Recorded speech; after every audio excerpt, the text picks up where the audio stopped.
português com presbítero.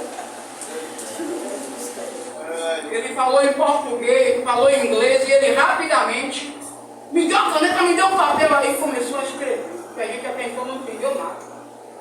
E ele disse: Deus falou comigo, pima da festicádio, remi, camarada,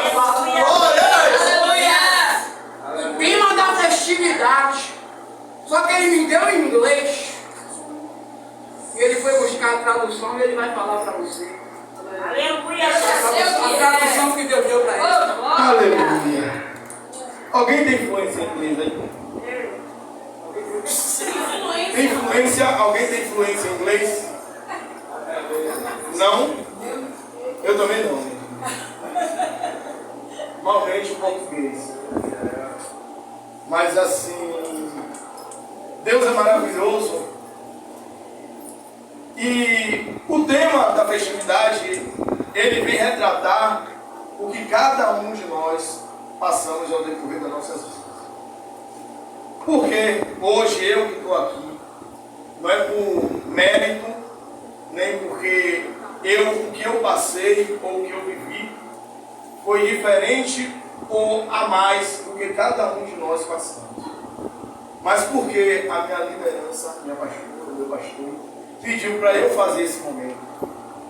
Porque eu vivi uma parte da minha vida onde minha mãe não conseguiu ver este homem que nos fala.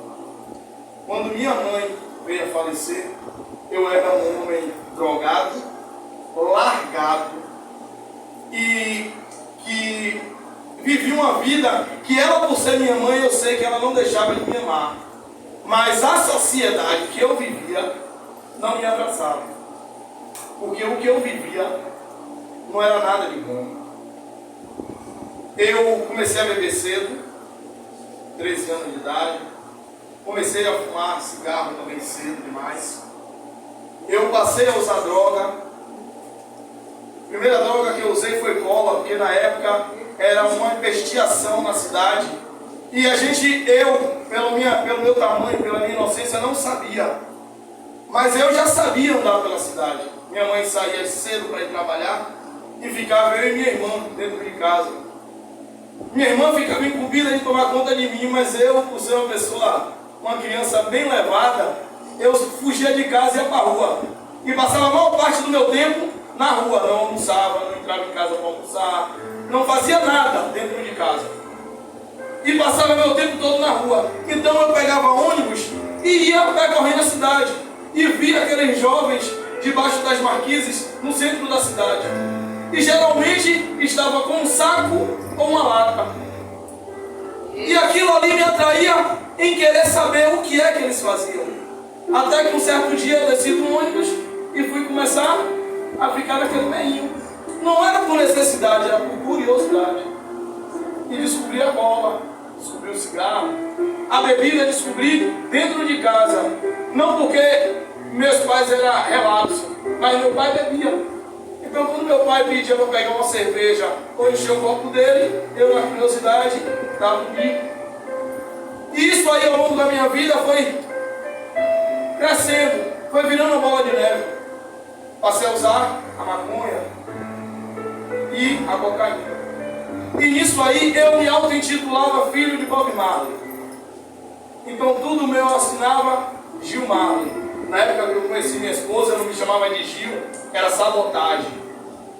Então pense em um jovem com 16, 15 anos que não vestia roupa para jovens da sua idade.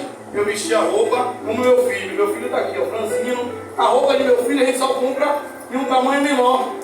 Eu era a mesma coisa. Minhas roupas eram de tamanho menor, era de uma numeração menor, porque eu era muito magro. E ao longo do tempo, usando droga, nunca conseguia ganhar corpo. Então, para quem me conhece já tem tempo, já deve ter visto alguma foto minha, eu com um aspecto de usuário de crack. Apesar de que eu nunca usei o crack. Mas era como se vivesse. Porque não me alimentava, ou para se alimentar tinha que usar droga. Para viver, eu já estava num ponto de para conviver o meu dia, eu tinha que estar usando droga. E isso aí, ao longo dos anos, foi se tornando em proporções sempre maiores. E passei a me envolver no mundo do crime. E quando eu passei a viver no mundo do crime, eu esqueci o que era minha casa. Eu esqueci o que era meu lar. Minha esposa está ali, meus filhos estão aqui. O mais velho, que era menor, tinha acho que 1 ano, 2 anos, 1 ano, quando eu estava no bairro do Uruguai. E isso aí eu saía do bairro do Uruguai para vir para o Nordeste. E todo dia era isso. Comecei a trabalhar, passei a vir os finais de semana. E dos finais de semana isso aí ia emendando. Aí comecei a fazer a reforma na minha casa aqui no Nordeste. E isso aí eu passava, criando um pretexto para ficar mais tempo aqui. E nisso aí foi se tornando uma bola de neve, bola de neve, bola de neve, bola de neve, bola de neve. Ao ponto de eu, no nascimento do meu segundo filho, minha esposa veio descobrir algumas coisas, né, relacionadas a outras mulheres e relacionadas ao próprio tráfico de drogas, que ela não tinha conhecimento. Porque ela só via chegar em minha casa, anotação, dinheiro e as pessoas me chamando. Só que ela não entendia ainda o decorrer da situação. E nisso aí, eu já estava tomando conta de dinheiro, de tráfico, já de anotações de tráfico. E isso, quando ela veio tomar ciência da proporção, isso aí já estava lá em cima. Porque eu não vendia droga, eu gerenciava o dinheiro. O meu dinheiro que eu ganhava, eu fazia o quê? Agiotava para o usuário, para ele ir usar mais droga. Sabendo que no dia ele não deu dinheiro para me pagar, eu fazia o quê? Batia neles. E isso aí ia se tornando cada vez pior. Cada vez pior, cada vez pior. E acabei me separando de minha esposa. Me separei de minha esposa aí que o outro lado tinha traído por inteiro. E eu não sabia mais o que era ir em minha casa. Apesar de que o lugar que eu ficava e o lugar onde eu dormia não tem 200 metros de distância. Mas eu passava a maior parte do meu tempo na rua do que em casa. E todo dia que eu estava na rua, passava uma mulher e perguntava se eu podia ir fazer uma visita à igreja. E eu corria como o diabo corre da cruz. Porque quem estava trabalhando na minha vida era ele mesmo. Então ele corria daquilo que o Senhor tinha preparado para a minha vida. Mas ela não desistiu de mim. A minha mãe, que eu chamo, né? A minha sogra também não desistiu de pôr o joelho no chão e orar pela minha vida, mas que Deus revelava a ela o que estava acontecendo. E às vezes ela via a minha esposa triste, cabisbaixa, né? Preocupada. Até um dia que eu aceitei fazer uma visita. Glória a Deus! E nesse dia que eu aceitei fazer a visita, foi um livramento de morte que Deus estava dando. Porque foi eu chegando próximo à igreja aqui, mais para frente eu ia passar a congregar, a viatura estava vindo pelo mesmo caminho. Me abordou, eu e mais 2. Eles viram minhas vestes, meu jeito, meu estilo de vestimenta naquele momento. E eles sabiam que, mesmo eu falando que eu estava indo para a igreja, eu não era crente. Mas aquela mulher que me levou, que me conduziu até ali, ela estava do meu lado. Glória a Deus, intercedendo pela minha vida. Aleluia! E quando eu fui chegando próximo à igreja, a gente só ouviu os estampidos lá atrás.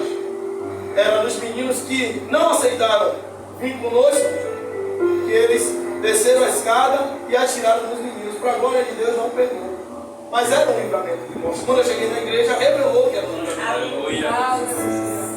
E isso aí, a minha esposa passou a visitar, e eu relutante. Mas um belo dia, passado, acho que 15 dias depois do carnaval, minha esposa me chamou, eu fui. Aí fui quase um mês. Irmãos, não creio em mim, creio em Cristo. Teve um dia que eu fui, que na ministração, quando Deus falava comigo, através do servo de Deus naquele momento, para mim, eu não via mais a igreja com ninguém. Só tinha eu e a pessoa pessoa que estava na frente do altar. Porque nem ele eu conseguia enxergar como pessoa. Eu só via aquela nuvem branca. Porque o próprio Deus estava falando comigo. E ele falava comigo, Zaqueu, desce depressa, porque eu quero pousar na sua casa. E naquele dia em diante, irmão, com todo o meu problema, eu aceitei Jesus. Eu aceitei Jesus, mas não tinha me libertado da droga, não tinha me libertado do cigarro, não tinha ainda saído do caminho que eu estava andando, mas eu aceitei Jesus. E isso para mim foi uma luta, meus irmãos, terrível, porque eu saí da igreja, eu ia usar droga. Eu chegava na igreja, era a vontade de usar droga que tremia no meu. E eu ficava num embate tão grande que eu chorava. Que eu falava, Senhor, como é que eu venho para a tua casa? Glorifico, choro, bato palma. E quando eu saio daqui, a primeira coisa que eu vou fazer é usar droga.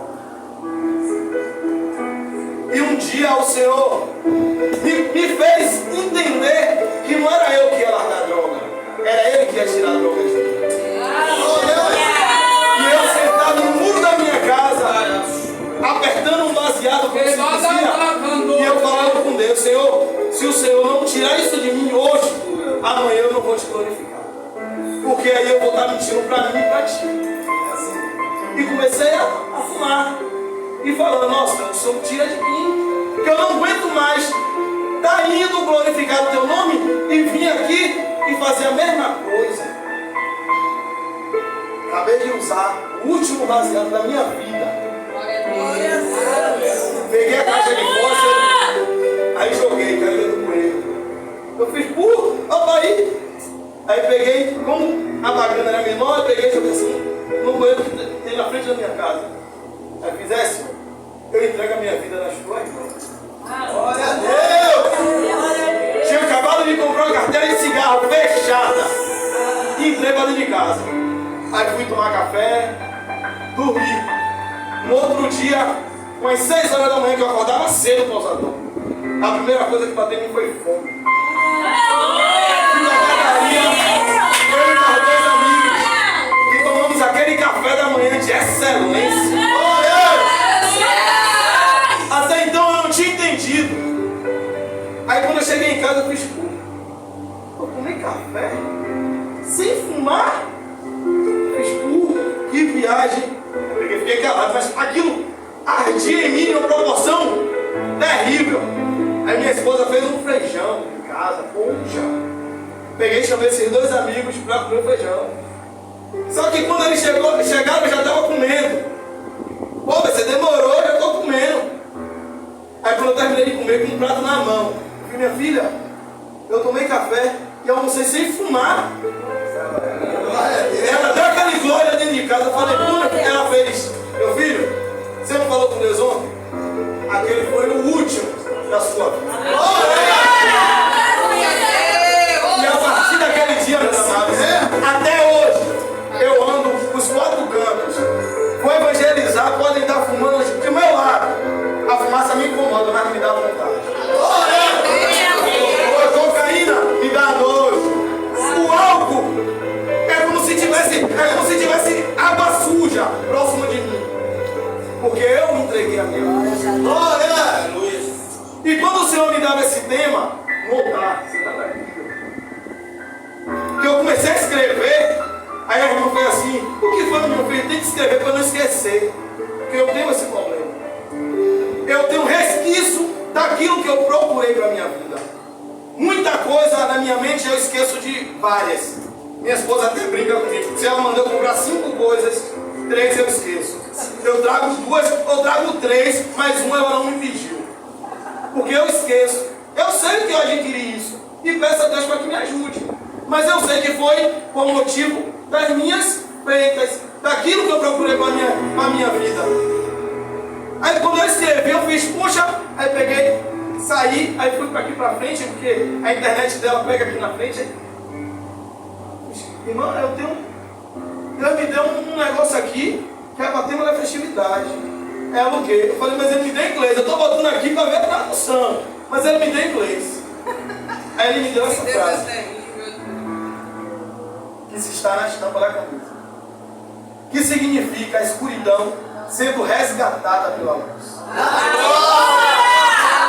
Automaticamente, quando eu vi a primeira vez a tradução, me fez passar um filme na minha cabeça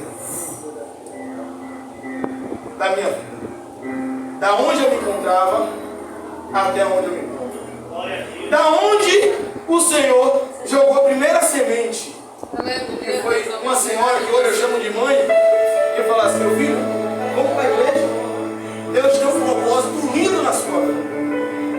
Eu te vejo você pregando a palavra do Senhor. Eu olhei para a cara dela e falei: pessoas, não é muito bem não. Eu, na igreja, pregando a palavra do Senhor? Amém. Eu só falei isso. Amém. Por quê? Porque eu vim de uma base do candomblé. Mesmo tendo me desligado do candomblé, eu não frequentava a igreja. A igreja que eu passei aí, fui tirado, vamos melhor assim dizendo, foi universal. Porque eu não aceitava que ninguém botasse a mão em minha cabeça. Por quê? Da minha base do candomblé. Porque eu via, ele botava na cabeça de um endemoniado, eu botava na cabeça de outro endemoniado. Quando ele vinha para cá, eu torçando, o negócio vai vir para mim. Então, quando eu redutei isso que eu falei para a pessoa na época, a pessoa pediu para me retirar, porque eu estava fazendo tumulto da igreja e tal. Eu entendi porque eu estava fazendo tumulto. Então, assim, quando eu cheguei para o Evangelho, que eu comecei a vivenciar o que era o Evangelho, o que era Cristo, o que era isso. E hoje, onde eu me encontro, o Senhor me mostrou a minha vida todinha passando na minha frente. E eu não sou melhor do que cada um de dentro. Porque todo mundo aqui teve sua passagem na terra. Fora do Evangelho. Todo mundo. Pastor Tito, o meu pastor, o irmão Thiago, Alexandre. Possa ser que, irmão, mas eu não usei droga. Irmão, mas eu não me envolvi com criminalidade. Mas se me envolveu na prostituição, pronto, é um pecado que é da mesma proporção, é do mesmo tamanho. Entendeu? Porque para Deus não é pecadinho, nem é pecadão. É pecado e ponto. Então todos nós temos uma passagem na terra. E teve um resgate. Teve um resgate. A luz resgatando a nossa alma. De volta para onde a gente nunca deveria ter saído. Que era o ser do Senhor. Porque o Senhor nos fez para glorificar e exaltar o nome. A gente se desviou, se desvinculou daquilo que o Senhor, do projeto que o Senhor tinha para nossas vidas. Mas a gente foi enviado para isso, para a adoração do Senhor. E quando o Senhor me mostrava esse tema, está aqui, ó.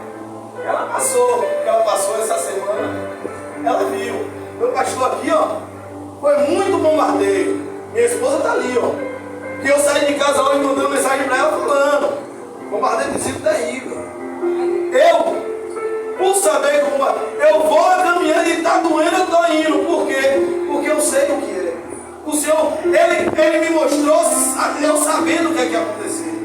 Bombardeio ia ser grande, ia ser muito investida, ia ter muita provocação, ia ter muito levante, ia ter muito vigia. Até na minha casa. Eu vou ficar na brecha, sabe por quê? Porque eu sei o que está acontecendo. E ó, porque senão eu ia perder a minha bênção. E hoje, irmãos, eu estou aqui para dizer: se você ainda não se permitiu ser resgatado, se permita. Para quem ainda não serve, venha. Porque se está ruim lá fora, se está ruim aqui dentro, melhor dizendo, imagina lá fora. Hoje eu vi uns jovens que estavam falando justamente isso, né? Que é ruim viver lá fora, mas não consegue vir para aqui para dentro. Olha, você não consegue não, você ainda não se permitiu. O dia que você se permitir, você vai. Porque minha caminhada não foi fácil. Mas depois que o Senhor falou comigo e falou que queria ceiar na minha casa, eu abri mão de tudo, mesmo doendo. Mas eu queria que ele ceasse na minha casa. Eu queria uma vivência diferente. Eu queria passar uma base diferente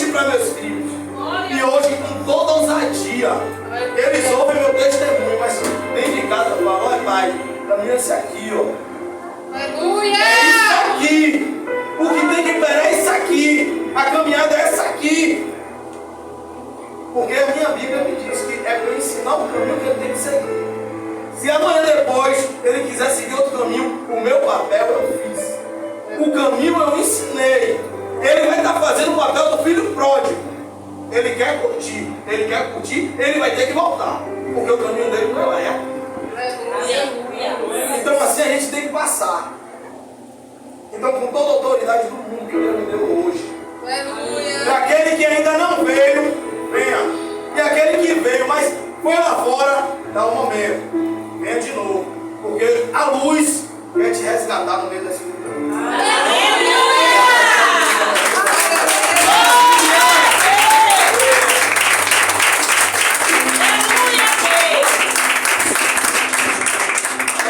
Só para testificar, irmão.